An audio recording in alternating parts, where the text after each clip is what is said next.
ہم سے عبداللہ بن عبد الوہاب نے بیان کیا، انہوں نے کہا ہم سے حماد بن زیب نے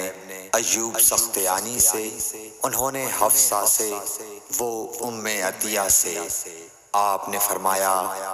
کہ ہمیں کسی میت پر 3 دن سے زیادہ سوگ کرنے سے منع کیا جاتا تھا، لیکن شوہر کی موت پر 4 مہینے 10 دن کے سوگ کا حکم تھا۔ ان دنوں میں ہم نہ سرما لگاتی نہ خوشبو، اور اسب یمن کی بنی ہوئی ایک چادر جو رنگین بھی ہوتی تھی کے علاوہ کوئی رنگین کپڑا ہم استعمال نہیں کرتی تھیں، اور ہمیں عدت کے دنوں میں حیض کے غسل کے بعد قصد اظفار استعمال کرنے کی اجازت تھی، اور ہمیں جنازے کے پیچھے چلنے سے منع کیا جاتا تھا۔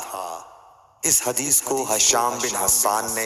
حفصہ سے، انہوں نے ام عطیہ سے، انہوں نے نبی کریم صلی اللہ علیہ وسلم سے روایت کیا ہے۔ صحیح بخاری حدیث نمبر 313۔